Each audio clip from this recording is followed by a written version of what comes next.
Apocalipse capítulo 12, vamos ler do verso 7 até o verso de número 18.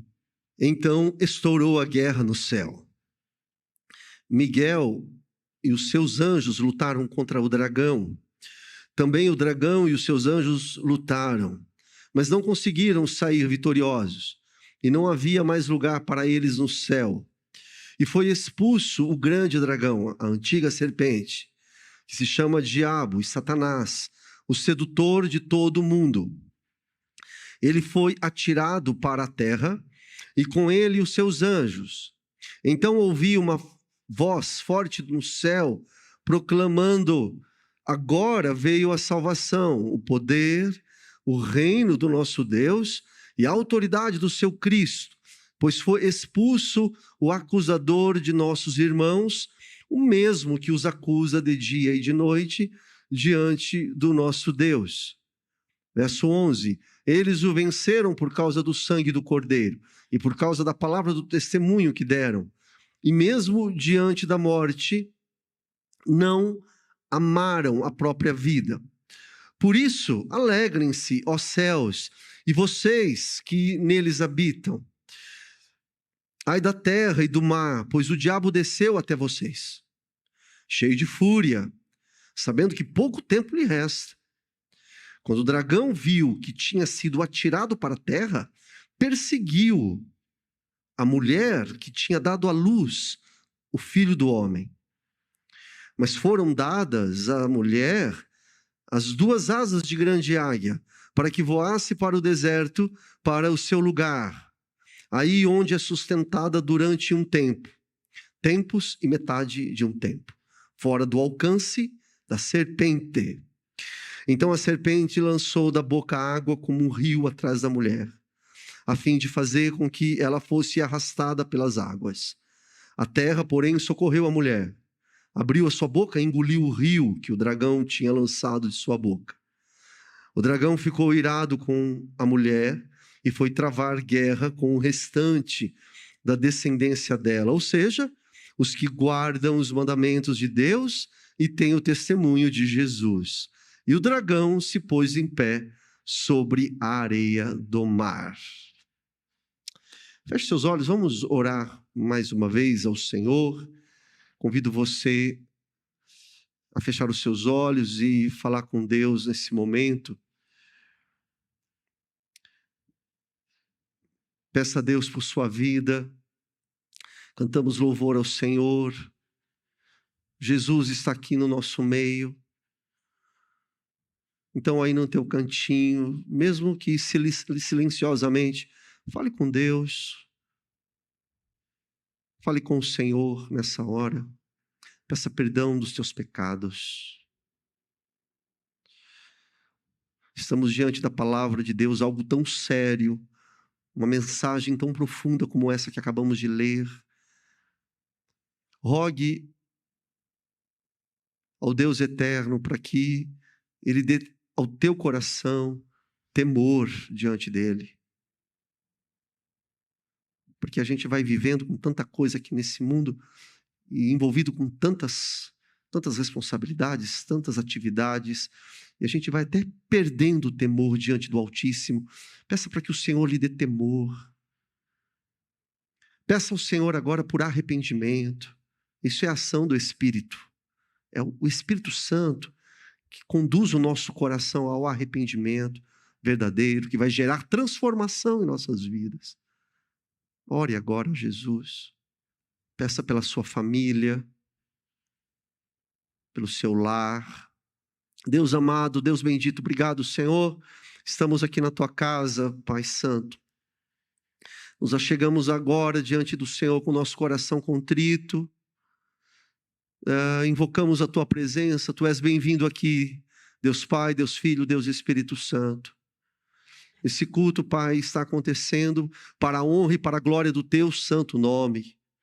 Em adoração ao Senhor, receba, Pai, a adoração do teu povo que aqui se reúne e também aos teus filhos e filhas que estão em casa, no mesmo espírito, no mesmo intento de adorar o Senhor. Recebe, Pai, a nossa adoração. O Senhor é um Deus onipotente, Deus onipresente, Deus onisciente, conhece cada coração que se encontra aqui, Deus. Então, Pai, ouve, Deus, e responde atentamente a oração dos teus filhos. O Senhor sabe quais são os temores, as necessidades, as fraquezas de cada um dos teus servos e servas, Pai. Por misericórdia, Deus, inclina os teus ouvidos a essa igreja que aqui se reúne, Pai. Responde, Deus, a nossa oração. Liberta-nos, Deus, do pecado. Liberta-nos, Pai, das amarras desse mundo, Pai, em nome de Jesus. Purifica, Deus, a nossa mente, purifica a nossa boca, os nossos olhos, as nossas mãos, os nossos ouvidos, ó Deus. Tua palavra nos ordena a sermos santos. Sede santo, como eu sou santo, diz o Senhor. Mas precisamos, Pai, da tua ajuda. Age no meio do teu povo, Deus. Colocamos diante do Senhor essa igreja, cada liderança, cada pai, cada mãe, cada família aqui, ó Deus. E Jesus, também apresentamos ao Senhor o nosso acampamento. Iremos nos retirar por alguns dias. Precisamos, Pai, do teu comando. Precisamos da tua presença, Pai, nesse retiro. Entregamos, Pai Santo, esses dias ao Senhor. Prepara, Deus, aquele ambiente, aquela atmosfera, aquele lugar. Prepara os corações, os nossos corações, que iremos nos achegar ali. Fale conosco, ó Deus. Usa, Deus, os teus servos que estão se preparando para trazer a mensagem do Senhor a nós.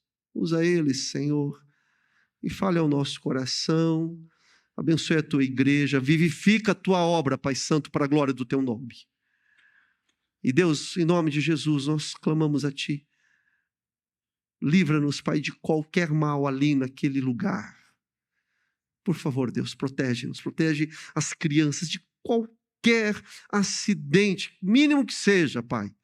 Por favor, Deus, acampa também os anjos do Senhor ali naquele lugar, Pai. Em nome de Jesus Cristo. Por favor, Deus, e que possamos voltar de lá com o nosso coração cheio de alegria na tua presença, alimentados pela tua palavra. Fale conosco agora na tua palavra, Deus.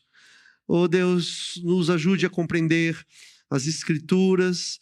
Deus, ensina-nos através do mover do teu Santo Espírito, em nome de Jesus. Amém. Fica a tua Bíblia aberta, irmãos, estamos aí no Apocalipse capítulo 12.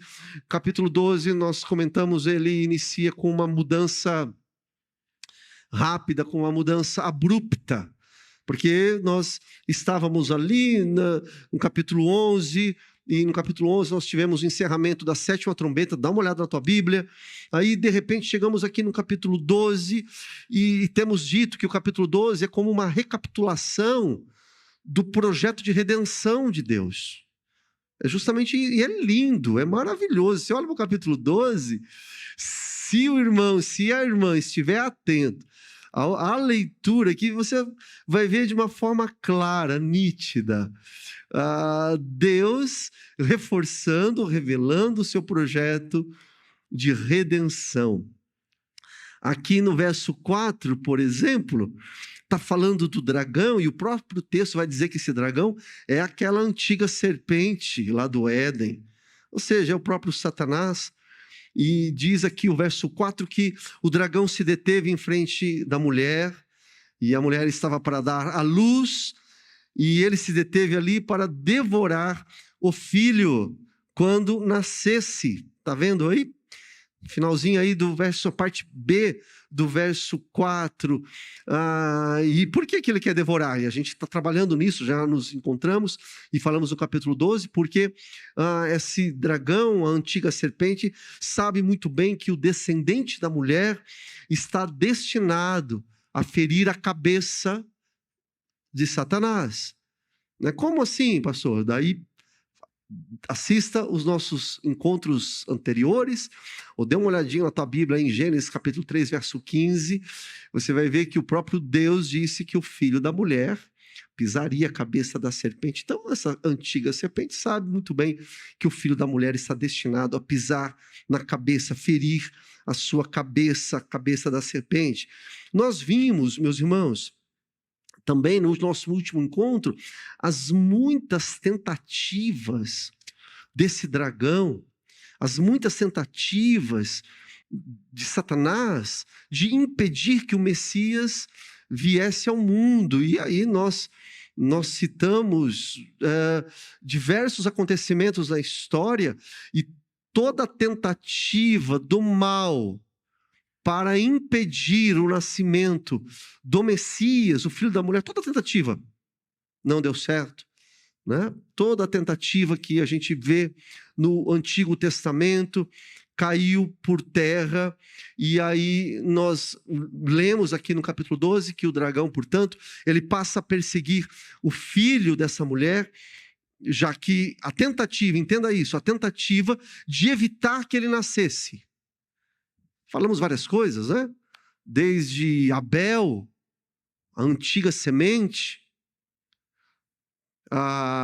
o movimento diabólico de Faraó para exterminar os filhos de Abraão. Então, tudo, você vai vendo na história do Antigo Testamento toda uma movimentação maligna para impedir o nascimento desse Messias que havia sido propagado, havia sido prometido. Então, todas essas tentativas para impedir o nascimento do Messias, do filho da mulher, não deu certo. E aí a gente vê aqui no capítulo 12, ok, já que não deu certo, então esse dragão ele passa a perseguir o filho quando ele nasce, a fim de matá-lo. Como assim, pastor? Insistimos, já falamos isso também no nosso último encontro. Por exemplo, quando você vê Herodes, que ele decreta a matança das crianças, e ali a finalidade é clara, é para matar o rei dos judeus, o Messias de Israel que havia nascido, então ele decreta para matar. Então, veja, esses dois momentos, há toda uma movimentação para impedir o nascimento do Messias, e quando o Messias nasce, é uma tentativa de matá-lo quando criança e matá-lo também quando adulto, que foi na cruz ali do Calvário. Mas aí nós citamos, dá uma olhada também na tua Bíblia, o verso 5, quando esse dragão, quando é Satanás, ele acha que vai exterminar o descendente da mulher, quando ele pensa que vai exterminar, foi quando, né, ele picou ali o calcanhar do filho, Gênesis 3,15, que ele picaria, né, o calcanhar, o descendente da mulher, mas aí o filho foi arrebatado para junto de Deus, no trono de Deus Pai, que é a ascensão de Jesus Cristo na sua ressurreição. Então, a cabeça da antiga serpente foi pisada e o filho venceu. Alguém poderia ler para mim, por favor, aí, Apocalipse 12, o verso 5? Somente o verso 5. A parte B, que diz, e o filho da mulher, alguém pode ler no meio da congregação aí? Está com a Bíblia aí? Lê para a gente, por favor. Tem aí na projeção? Lê para mim então na projeção. Um irmão, bem alto, vai lá.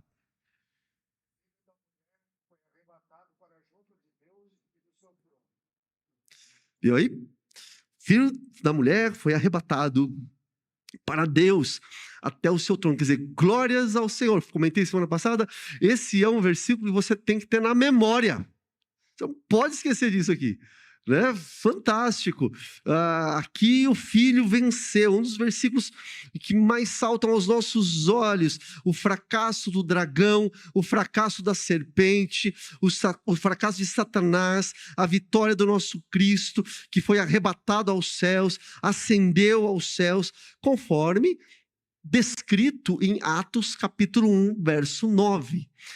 Atos capítulo 1, verso 9 diz, Jesus foi elevado às alturas, à vista deles os discípulos, e uma nuvem o encobriu dos seus olhos. Então perceba, olha que coisa interessante, o que nós estamos aqui diante da palavra do Senhor em Apocalipse capítulo 12, isso é que eu disse agora porque é um resumo, compreende, irmãos? Importante que a gente não perca o fio né, a linha aqui, é um resumo do projeto de redenção de Deus. Então, esse filho da mulher, que diz aqui no verso 5, que é arrebatado para junto de Deus e do seu trono, o que é isso? Você conecta com Atos capítulo 1, verso 9, que é quando o filho da mulher, o descendente da mulher, o Messias, quando ele é elevado às alturas, segundo diz aí o texto da palavra de Deus. Verso 6, queridos, olha aí, diz que depois que o filho sobe, depois da ascensão, a mulher, que representa quem? Vamos ver se os irmãos estão lembrando aí. Quem a mulher é quem mesmo? Nós colocamos, né, um gráfico a semana passada, alguém se lembra? A mulher é a igreja. Então, e é isso, essa é a história mesmo, nossa, a história da humanidade. O filho subiu, Atos 1:9. Aí, a mulher, que representa o povo de Deus, a igreja, passa, a partir de então, a ser perseguida. Diz o texto, verso 6, que ela foge para o deserto, preparado por Deus, sustentada por Deus. A mulher sustentada por Deus é toda uma linguagem simbólica, não é? Todo um linguajar aqui simbólico. Essa mulher representa o povo de Deus, sobretudo o povo da antiga aliança, né? Do Antigo Testamento, povo de Israel. Então diz aqui o verso 6, que essa mulher ela foge para o deserto, mas ela é sustentada por Deus por 1260 dias, e é o mesmo período que nós aprendemos em Apocalipse 11:3, se tiver, põe para mim lá, em 11:3, que são as duas testemunhas que profetizam do mesmo período da mulher. Incrível isso, né? Nós lemos lá em 11:3, é o mesmo período, tá lá.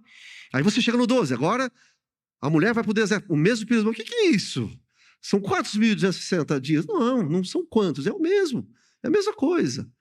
Né? E lá na oportunidade nós falamos que as duas testemunhas também representam a igreja da antiga aliança, a igreja da nova aliança, e estão de pano de saco. O que é pano de saco no Antigo Testamento, meus irmãos? Pano de saco é sofrimento. E o que é deserto? Deserto é alegria? É festa? Não, é sofrimento. É a mesma coisa, é peregrinação. Né? Então, está aqui essa mulher que ela é enviada para o deserto. Então, a mulher representa a igreja, ela se encontra no deserto, peregrina, forasteira, que nesse mundo é a igreja, mas cuidada pelo Senhor, né? Guardada, mantida por Deus. Agora, olha só, verso 7, irmãos. O verso 7 muda o cenário. Você tem que olhar aí na tua Bíblia, muda o cenário. Por isso que é muito importante, a gente está falando, não se trata de algo contínuo. Não é. É uma visão, é uma palavra que tem uma linha apocalíptica. Já falamos isso lá na nossa introdução. Hoje é o nosso 40º encontro. Lá no primeiro, segundo encontro, nós falamos qual que é o significado do estilo apocalíptico. Então é sempre assim, com visões, com sonhos, não são muito claros. Esse sistema apocalíptico você encontra fartamente em Israel. Você tem vários materiais apocalípticos, não é só o Apocalipse de João. Já colocamos aqui uma lista grande de apocalipses. Então perceba, nós estamos vindo numa linha até o verso 6. Quando você olha para o verso 7, muda totalmente de cenário. Observe aí, a cena ela muda também repentinamente. Por quê? Dessa mulher que vai para o deserto no verso 6, no verso 7, já mostra um momento em que Satanás é expulso do céu. Não é isso aí? Não é isso aí? Estourou uma guerra no céu. Quer dizer, não é outro cenário. É outro momento. E nos parece mesmo que está fazendo uma alusão àquele momento em que o Satanás ele cai, né? Nós citamos semana passada, é o momento da queda de Satanás ali do céu. Ele era um anjo de luz, um membro do mais alto escalão celestial, e a palavra de Deus aponta para isso, não é mesmo? Mas Satanás, que é esse anjo de luz, o nome Lúcifer não tem na Bíblia, mas esse anjo de luz, ele tenta arrebatar das mãos de Deus, o Criador, o poder. Né? Esse é o intento dele, ou pelo menos ele tenta ser igual a Deus. Qual que é a origem da queda? É o orgulho. Cuidado com o orgulho. Cuidado com o orgulho. Entendeu? Cuidado com o orgulho. O orgulho ele é crescente e o orgulho ele precede a queda. A soberba precede a queda, que está ligada ao orgulho, ao eu, ao egoísmo. Isso você vê tanto nas hostes celestiais, como dentro da tua casa. Isso é um problema.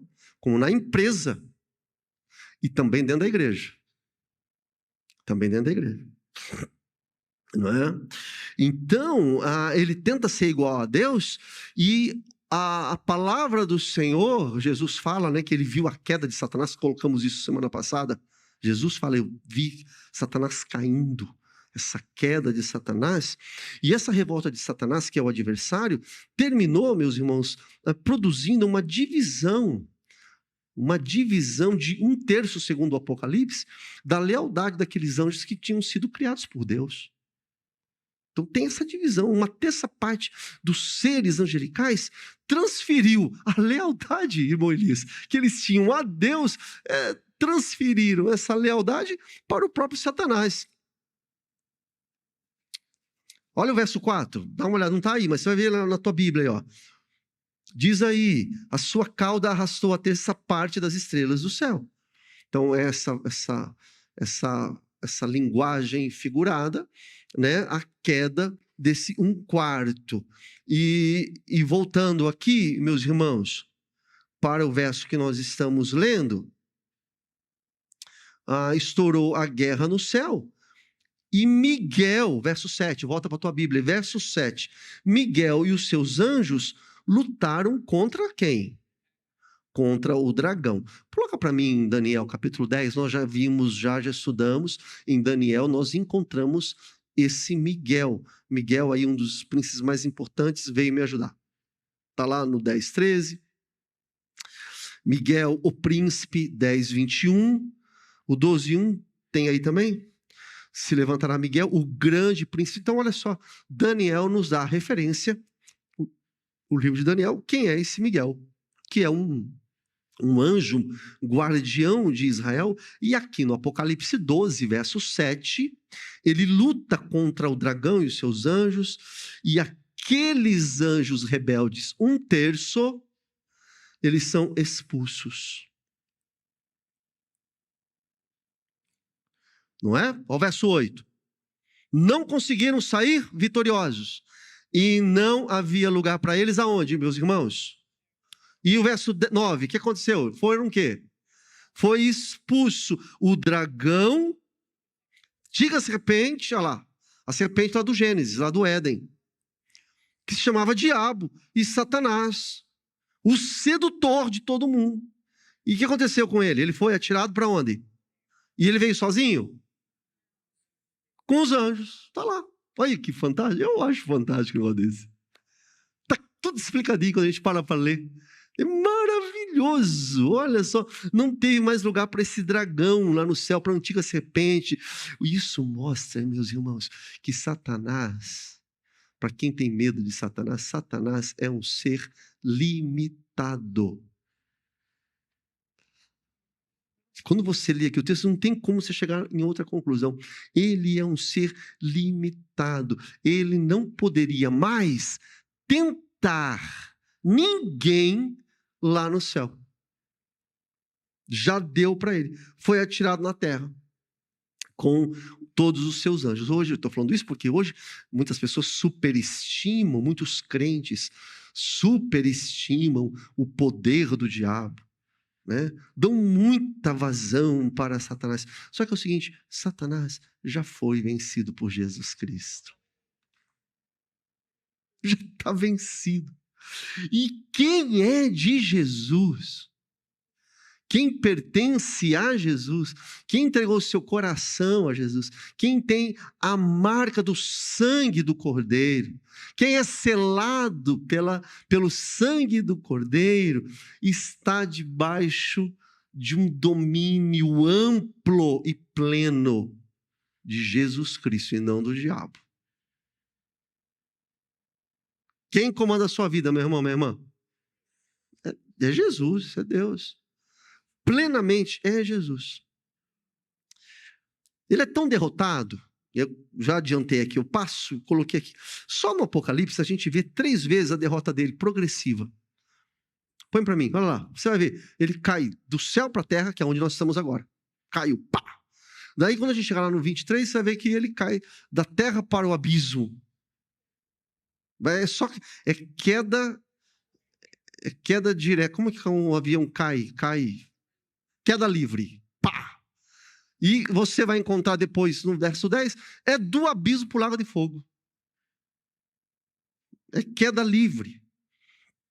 Então, embora o dragão, Satanás, seja, conforme nós vimos aqui no capítulo 12, que, né, vai falar sobre ele, olha a tua Bíblia, o verso 3.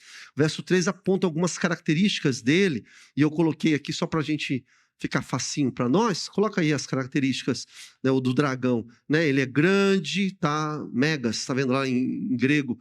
Né? Ele é grande, ele é vermelho, ele tem 7 cabeças, ele tem 10 chifres, que já falamos que chifre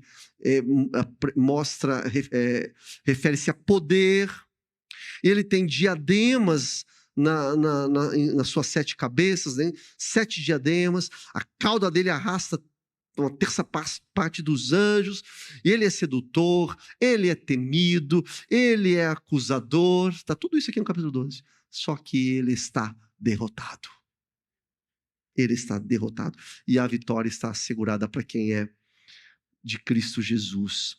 Por isso, meus irmãos, é muito importante, aplicando assim, abrindo aqui uma janelinha para nós, que nós, meus irmãos, caminhamos com segurança, não para um final trágico, não para um final incerto, como alguns crentes, eu tenho medo do Apocalipse, eu não sei o que vai acontecer no Apocalipse, eu tenho medo do final, o que pode acontecer no final? Não, nós caminhamos com certeza para a consumação de todas as coisas de forma gloriosa. Você crê nisso ou não? Porque parece que alguns irmãos ficam olhando meio assustados assim, mas pastor, é mesmo? Você não é de Jesus, ué? Jesus é o vencedor. E tudo que está acontecendo já está relatado aqui na palavra. É incrível. Para quem está estudando as coisas da terra, no domingo de manhã, e nós chegamos lá à conclusão de que a terra é a história de Deus. Ele é o autor da vida. Tudo, cada detalhe, está tudo no controle desse Deus maravilhoso, desse Deus poderoso. Nada foge do controle dele. Nada. Cada detalhe. Pastor, Oi? Do Senhor é a terra e toda a sua plenitude é dele. E quer ver? Olha só. Quem está partindo desse mundo hoje? É Deus que está chamando. Todos. E quem está nascendo? Está nascendo assim, do acaso? É incrível. Tudo está nas mãos dele. Então, se você é de Jesus, você tem a segurança que nós estamos caminhando para a consumação de todas as coisas de forma gloriosa, de forma vitoriosa, porque Jesus está no controle de todas as coisas. Meus irmãos, olha só, nós temos que ter em mente que quando a igreja ela sofre aflições, quando a igreja ela enfrenta tribulações, a igreja, como na história, né, a igreja muitas vezes ela é afrontada Quando a igreja enfrenta essas tribulações, o que está por trás de tudo, o que está em jogo, não é a igreja em si, mas o levante, ouça isso, o levante do dragão, de Satanás, sempre visa atingir a Cristo, o dono da igreja. Porque Satanás, ele é inimigo, antes de ser inimigo da igreja, inimigo meu, ele é inimigo de Deus. E tanto é que eu fiquei pensando, meditando isso essa tarde, eu falei assim, poxa vida, Deus, é isso mesmo. Aí me veio à memória, sabe o quê? Os irmãos agora vão concordar comigo. Quando Saulo estava perseguindo a igreja, e Jesus tem aquele encontro fatídico ali com ele, vocês lembram que Jesus, porque Paulo ficou cego diante da luz, ali em Atos, capítulo 9, não é? Ele fica cego. Vocês lembram o que Jesus perguntou para Saulo? Alguém se lembra aí? Saulo, Saulo, por que me persegue? Mas quem que Saulo perseguia? Era a igreja. Ué, era a igreja. Tanto é que Paulo ele acha estranhão. Ele fala, quem que eu estou perseguindo? Ele fala, é isso. Por quê? Quem persegue a igreja, e Satanás, o dragão, ele persegue a igreja, na verdade, em última instância, ou primeira instância, podemos dizer, ele está perseguindo por trás mesmo de tudo, a intenção primeira, ele está perseguindo é a Cristo. Entendeu? É a Jesus. Tem aí Atos 9, não tem? Atos 9, 4, 5. Está lá, ó. Por que você me persegue? E Paulo, quem é? Quem que eu estou perseguindo? Como assim? Eu sou Jesus e você está me perseguindo. Você está me perseguindo. Entenda isso. Agora, repare, irmãos, esse dragão, nós estamos no verso 9. Olha lá na tua Bíblia aí. O verso 9. Ele foi expulso. A antiga serpente, o diabo, está tudo aqui, ó. O diabo, a antiga serpente, Satanás, sedutor do mundo. Sedutor do mundo. Está tudo aqui. Meus irmãos, esse dragão que foi expulso do céu, Ezequiel, capítulo 28, nos revela, narra para nós o brilho desse anjo que ele possuía diante do Altíssimo. E Ezequiel, ele é bem contundente, tá aí, ó. Tá falando lá, ó. Você era o modelo da perfeição, vou ler rapidinho. Você era cheio de sabedoria, perfeito em formosura. Se cobria de todas as pedras preciosas. Vai citando aqui, elencando as pedras. Sardio, topázio, diamante, berilo, ônix, jaspe, esmeralda. Os seus engastes e ornamentos eram feitos de ouro e foram preparados no dia em que você foi criado. Você era um querubim da guarda que foi ungido. Eu o estabeleci.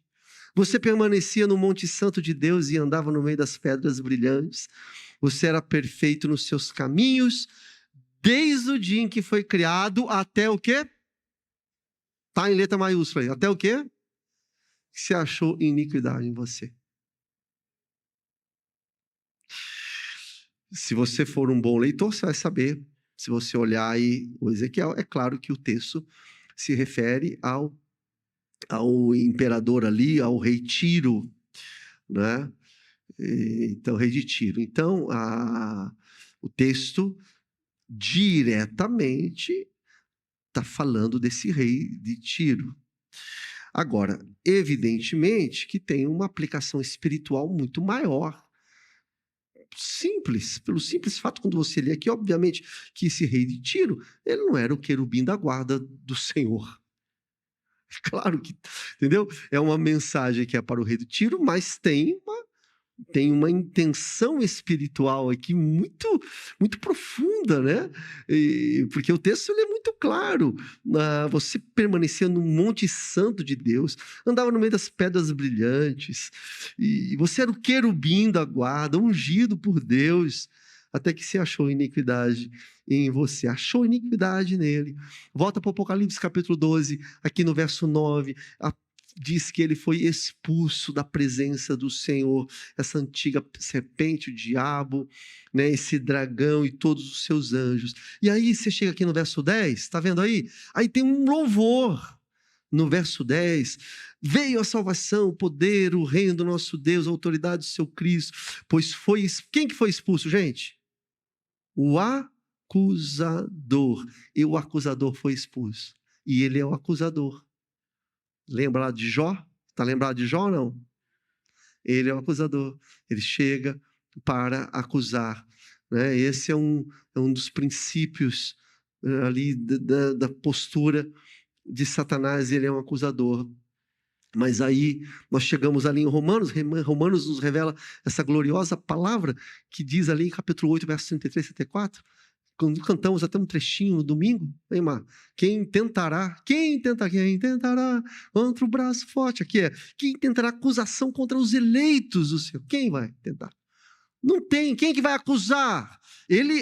Perceba, Satanás ele é o acusador, mas quem? Mas nem Satanás e nem ninguém vai intentar acusação contra os eleitos de Deus, porque é o Senhor quem nos justifica, aleluia. Glória a Deus. Verso 11, meus irmãos. Aqui você percebe que está falando ali da vitória, eles o venceram. E venceram por causa do quê? Aqui está mencionando aqui o povo de Deus que vence o diabo através do sangue do Cordeiro. Deram testemunho também, está lá no verso 11, o testemunho que deram, e mesmo diante da morte, não amaram a própria vida. Está falando de crentes que não amaram as suas próprias vidas. Entendeu? Testemunho por causa do sangue do Cordeiro, creram no sangue do Cordeiro e deram testemunho de que são fiéis a Jesus. Então, nesse enredo todo aqui, do verso 9, aqui até o verso 11, o verso 12, a gente vê, olha, o verso 9, o Satanás sendo expulso, né? Ali no verso 10, no verso 10 tem salvação, né? Houve salvação a partir de agora. Aí no verso 11, o povo de Deus que venceu por causa do sangue do Cordeiro, por meio do sangue do Cordeiro, porque a morte de Cristo Jesus é a nossa vitória. Você é vitorioso por causa do sangue de Jesus. É o sangue de Cristo Jesus. O sangue de Jesus, meus irmãos, é a arma mais poderosa do crente. Por isso que a palavra de Deus nos orienta, nós temos e devemos rogar para sermos lavados e remidos no sangue do Cordeiro, que foi derramado na cruz do Calvário. Porque o sangue do Cordeiro desfez toda a possibilidade da vitória de Satanás. Porque hoje nós somos justificados pela fé. Deus, do seu trono, ele olha para você, olha para mim e nos vê como justos. 2 Coríntios, capítulo 5, fala isso aí. Fomos feitos justiça de Deus. Justiça de Deus. Então, toda acusação, toda artimanha. Por isso que eu falei agora há pouco, muito crente, superestimando o poder de Satanás. Para com isso. Chega! Se você é de Jesus, se você tem o sangue de Cristo, meu irmão, você é de Cristo. Jesus é o vencedor, entendeu? E agora cabe a você, cabe a mim, cabe a nós, sermos testemunhas fiéis de Jesus Cristo. A igreja vence pelo seu testemunho, né? Aí no verso 11. Sabe por quê, irmãos? Olha que frase. E eu falei que a gente até fez um videozinho para colocar por causa do carnaval, e é uma verdade. A igreja de Jesus, o homem e a mulher que é de Jesus, carrega Jesus no coração. Você tem Jesus no coração? Tem, não tem? Pode colocar lá, pode colocar essa frase. Você tem Jesus no coração. Mas quem tem Jesus no coração tem uma cruz nas costas. Vou repetir. Quem tem Jesus no coração tem uma cruz nas costas. Jesus falou, tome a sua cruz e siga-me. Tem uma cruz. Tem um caminho de renúncia. Cadê a frase? Põe a frase lá. A igreja de verdade, ela prefere ser mártir do que apóstata. E o tempo de hoje está difícil, hein? Eu recebi um vídeo, eu sempre com os meus vídeos, mas eu recebi um vídeo ontem, e tem um cara lá que falou que é pastor, e ele falando umas barbaridades, entendeu? E arrebanhando, assim, centenas, assim, de pessoas. Tá uma loucura, gente. Eu não sei que, olha, tá uma loucura. O pastor falando lá de uma igreja conhecida. E ele tá falando, Deus abençoe os terreiros, abençoe os orixás. Eu falei, o cara não é pastor de igreja, é pastor de, sei lá, com todo respeito, viu? Não é preconceito, não, mas cada coisa no seu devido lugar, ou não. Né? Eu falei, o cara não é pastor de igreja, é pastor de terreiro. Mas é assim. E o povo dizendo, glória a Deus, aleluia, amém. Então, acho que dá vontade de trancar a gente aqui. Vamos ficar nós aqui. A gente faz nosso arroz, frita o nosso ovinho, vamos ficar aqui. Porque o negócio tá feio. Entendeu? Então é isso aí. A igreja, ela prefere morrer. Você prefere morrer? Você olha para esses homens aqui da Bíblia, é assim. A igreja prefere morrer do que se tornar apóstata. Virar as costas para o evangelho verdadeiro. Entendeu? Então, isso é muito sério, gente. É muito sério. A igreja verdadeira, ela, mais do que amar a si mesmo, ela ama o Cordeiro que derramou seu sangue para nos salvar. Cordeiro de Deus que tira o pecado do mundo. Beleza, irmãos? Olha lá, verso 12. Tá lá, o verso 12. Alegrem-se aos céus e vocês que nele habitam, ai da terra, do mar. O que aconteceu aí no verso 12, gente? Ixi, o diabo desceu até vocês, terra e mar, cheio de fúria. Então, o que está acontecendo? Olha, tem uma historinha aqui, percebe? Então, vamos lá. Olha só, o que está acontecendo? Então, Satanás, ele foi expulso, pegando aqui, ó, o contexto. Miguel venceu, teve aquela rebelião no céu, vimos em Ezequiel 12, teve iniquidade, e o Apocalipse amarra tudo isso, né, com a sua cauda, ali no verso... Me ajude aí, irmãos. No verso 4, verso 4? Então, a terça parte com a sua cauda, né? Então ele leva com ele esses seres celestiais, e ele é lançado para a terra. E agora, lançado para a terra, derrotado, esse dragão, que é isso que está acontecendo aqui. E nós estamos nisso. Ai, pastor, mas isso aí não tem a ver com... Tem tudo a ver com a gente aqui.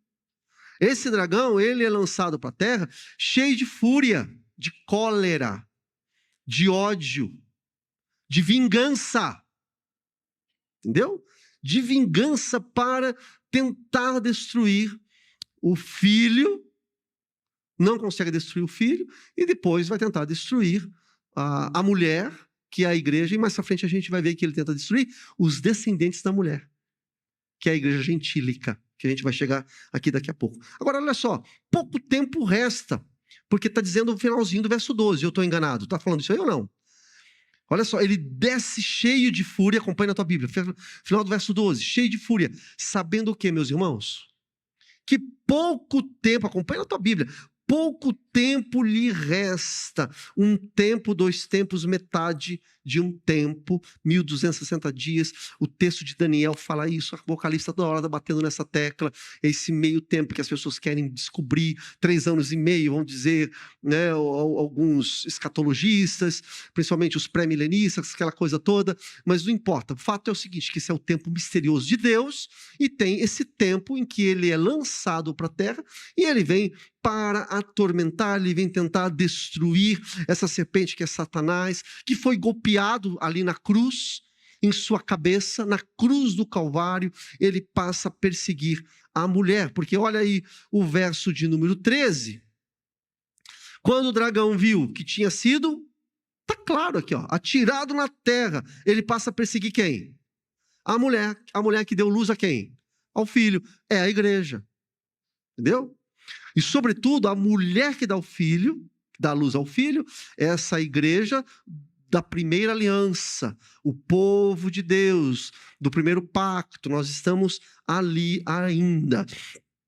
O seu objetivo é perseguir o filho, perseguir os discípulos do filho, ou os adoradores do filho, os seguidores do filho, até porque ele sabe que brevemente, olha aí, está dizendo o verso 12 final, pouco tempo lhe resta, ele sabe muito bem que ele será lançado num lago de fogo e enxofre, conforme está em Apocalipse capítulo 20 e 10, só para a gente ter um gostinho do final, para você não sair triste. Olha o 20 e 10, põe o 20 e 10 lá. Olha lá, o diabo que tinha enganado foi lançado no lago de fogo e enxofre, onde se encontra a besta, falso profeta, serão atormentados por um pouco tempo, gente? Para sempre.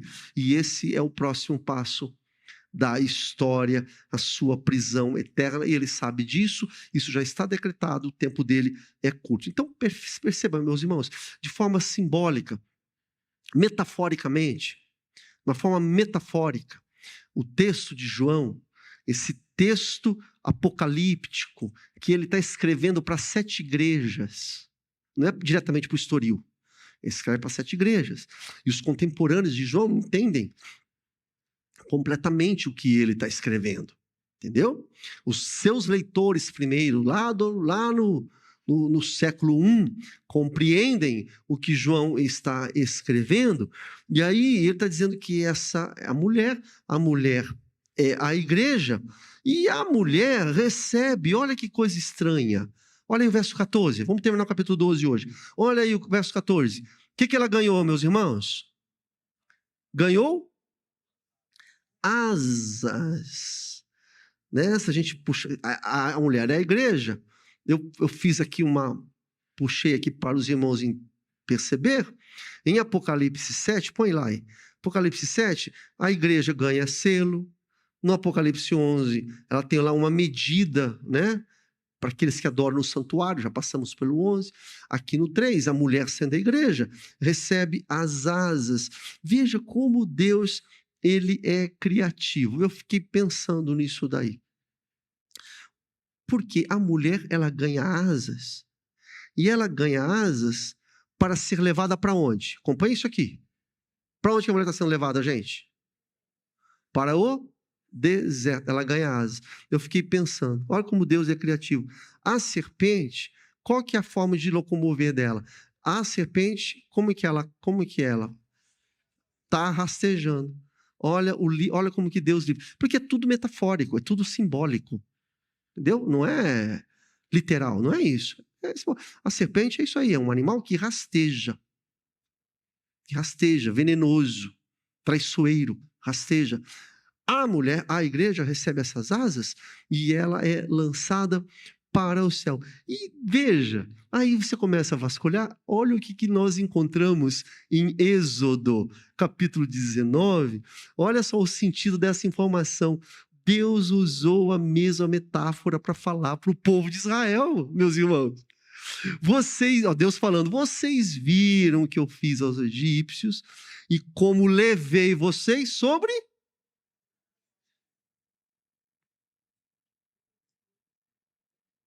Quando você lê lá no Egito, alguma vez lá o povo de Israel saiu voando com asa de águia? Tem isso ou não? Não tem, não tem. Você percebe? Você está percebendo que é apenas uma forma figurada. Da mesma forma que Deus está usando esse tipo de linguajar aqui em Êxodo, também em Apocalipse. É óbvio que o povo de Israel não saiu voando como asas de águia. Você sabe como que é a história? Foi uma luta. O exército de Israel... o exército egípcio perseguindo, o povo de Israel, né, fugindo, aí Deus abre o que mesmo? O mar, e eles passam com o pezão no chão, diz o texto, inclusive, que com o pé enxuto, ninguém voou, mas Deus, de uma forma poética, ele fala, eu livrei vocês, meu povo, filhos de Abraão, eu livrei vocês, sobre asas de águia. Trouxe vocês para perto de mim. E aí é fantástico, isso você tem que anotar. A gente vai esquecer, eu vou esquecer, você não pode esquecer disso. Quando você lê novamente aqui, Apocalipse capítulo 12, quando você chegar nesse versículo aqui, ó, foi dado à mulher asas. Fala, rapaz, lá em Êxodo, você vê Deus agindo da mesma estratégia, da mesma forma. Então, essa mulher ela foi enviada para o deserto, sustentada por Deus. Tá aqui, ó, sustentada por Deus durante o que mesmo, gente? Verso 14. Durante um tempo, quer dizer, 1.260 dias. Vamos tentar fazer outra comparação aqui, muito importante, a gente destacar isso aqui, porque lá no Êxodo, o povo de Deus, ele é conduzido, só ouve aqui, daí a gente já vai terminar. O povo de Deus, Deus livra eles ali do Egito, e antes de eles entrarem na Terra Prometida, presta atenção nisso, irmã Cleusa, antes de eles entrarem na Terra Prometida, aonde que esse povo de Deus, da antiga aliança, eles passam por um tempo lá? No deserto. Olha que coisa incrível. Se liga nisso. Olha as nuances, olha os detalhes. O povo está no deserto, passa por deserto. É claro que Deus está no controle, porque a história é dele. O povo está no deserto para receber a terra prometida. A mulher, no Apocalipse agora, a mulher é a igreja e a mulher é enviada para onde?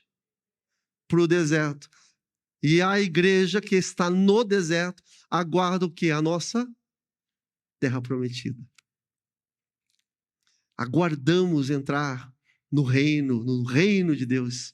Entendeu? É incrível, gente. Se você parar para pensar, se você observar, veja como que Deus é maravilhoso. Só não vê quem não quer. É um prato cheio para a nossa fé. Você fala, rapaz, olha que detalhe que talvez você nunca tenha percebido. Você nunca tenha imaginado isso. É incrível isso. Da mesma forma de Deus agir. E Ele está repetindo aqui, isso é para alimentar a nossa fé, para você ficar firme na sua fé, para que ninguém roube a sua fé, porque veja só, não vai acontecer diferente. É da mesma forma. Aquele povo da antiga aliança estava no deserto, e tudo aquilo eles enfrentaram as lutas, fome, problemas no deserto, foram preparados pelo Senhor para entrar ali, né, naquela terra que mana leite e mel. A igreja a mesma coisa. A igreja, a mulher, foi mandada para o deserto. Estamos no deserto e aguardamos estar com o nosso Senhor para todo sempre. Esse verso do capítulo 12, gente, é cheio de simbolismos, né? Vai toda essa narrativa aqui. A mulher é a igreja, o dragão é o diabo. Aí no verso 15, ó, tem mais um outro simbolismo. Veja na narrativa aqui, a serpente, ela lança da boca dela, no verso 15, o que ela lança da boca dela, irmãos? Olha só, água, como um rio. É simbólico, tá? Simbólico, viu, gente? Para fazer o quê? Arrastar a mulher, ou seja, em outras palavras, para destruir. Né? Então, essa serpente, esse dragão, joga essa água para destruir, mas não vai conseguir. Isaías 43, 1 e 2. Eu tenho dito, para quem está acompanhando, você quer aprender o Apocalipse, se apegue ao Antigo Testamento. As respostas estão lá. Você olha aí para o Isaías capítulo 43, 1 e 2, o Senhor está falando o seguinte, para o povo dele, quando vocês passarem pelas águas, eu serei contigo. Pelos rios, eles não te submergirão. Então, pode vir, é água. E água é água forte, né? Tem essa conotação de tormento. Os especialistas, eles comparam essa água como sendo mentiras, engodos, poderes humanos influenciados pela manifestação da serpente para destruir a igreja. É a mulher, é a igreja. A intenção é destruir a igreja. Nós cantamos aqui, vão se levantando para destruir a igreja, mas ninguém vai destruir a igreja. Não tem como, porque a igreja é vencedora. As portas do inferno não prevalecerão contra a igreja do Senhor. Mas está todo um levante aqui. Aí no verso 17, O dragão está enfurecido, olha lá, ficou irado, tá bravo com a mulher. E olha o detalhe aqui, gente. Ele ficou irado com a mulher e foi travar guerra agora com o restante. Ó, atenção. Uma nova informação apareceu aqui. Porque tem a mulher e o descendente, que é Jesus. Nós estamos falando no capítulo 12 o tempo todo. Chega agora no verso 17, aparecem agora os descendentes, o restante da descendência dessa mulher. Meus irmãos, esse restante dos descendentes é o seguinte, é o povo de Deus, porque se a mulher é o povo de Deus da antiga aliança, esses outros descendentes, o restante dos descendentes é a igreja, que é o povo de toda tribo, raça, língua, nações, o povo gentílico que agora reconheceu Jesus, reconheceu o Messias como seu Salvador, e tanto isso é verdade, que os irmãos observam, finalzinho do verso 17, diz assim, são esses os que guardam os mandamentos de Deus e têm o testemunho de Jesus Cristo. Todo esforço para destruir a semente santa, desde Abel, hein? Desde Abel. E aí você passa pela igreja, né? Você passa lá pelo Novo Testamento, você passa por João Batista, por Estevão, Tiago, tentando destruir a santa semente. Chega na igreja hoje, recebi, não sei se foi a Vânia que mandou para mim, não sei quantos mortos teve aí ontem, essa semana, cristãos, assim, coisa de centenas, gente, uma coisa assim, criminosa, você não vê na TV, você não vê na mídia, matando cristão, gente como eu e você, entendeu? Assim, exterminando, assim, a sangue frio. Então, é disso que a palavra de Deus está falando aqui no Apocalipse. Só que é o seguinte, nada vai derrotar a igreja do Senhor Jesus. Amém, meus irmãos? Finalzinho aí, verso 18, o dragão se pôs em pé sobre a areia do mar, né? O capítulo termina com essa tensão, quero comentar aqui rapidinho, né? O dragão coloca os seus pés sobre a areia do mar, parece que a intenção é, ele olha, querendo dominar a terra, e a intenção dele é lutar contra os descendentes da mulher, que é a igreja, e a gente vai ver isso no capítulo 13, que vai vir adiante. Mas veja a dificuldade de manuscrito, olha que legal, para você que gosta um pouquinho, olha só, você sabia que na ARC, porque a Bíblia que eu estou usando aqui é a NAA, a ARC não tem o verso 18. Não tem o verso 18. Na ARC, quando vai falar que está sobre a areia, não é o dragão que está na areia, da areia do mar. Mas é João. Põe para mim aí. Porque é o seguinte, não tem o verso 18, mas o 13:1 deles é diferente do 13:1.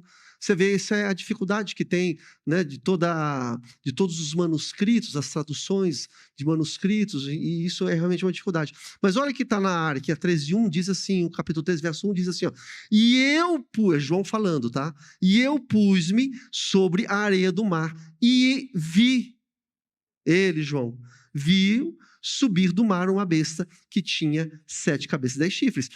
A NAA e a maioria dos manuscritos, os melhores manuscritos, não é isso que traz.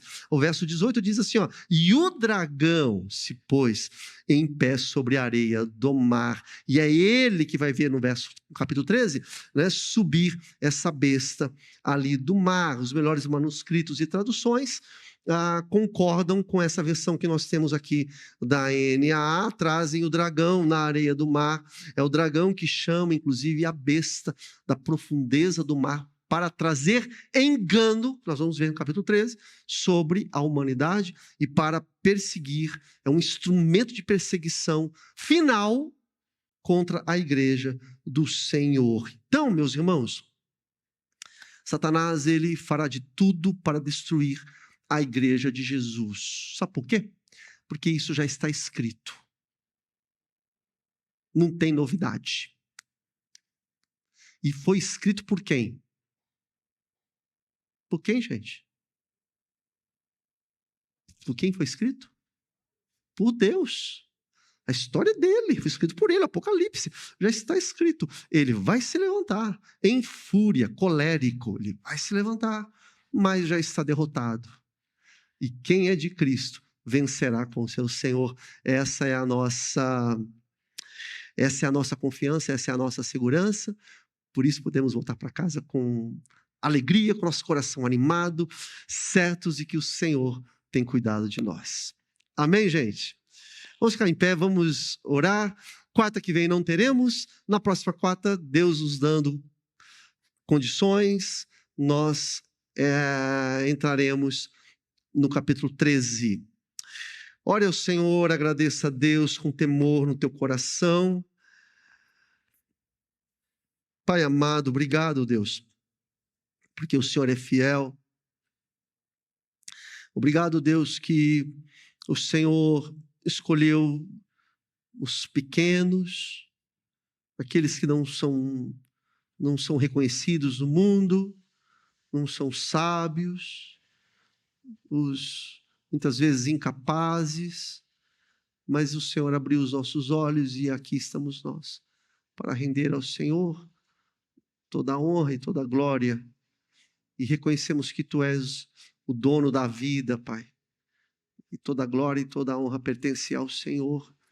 Obrigado, Deus, pela Tua igreja, obrigado porque ainda temos a oportunidade de prestar culto ao Senhor.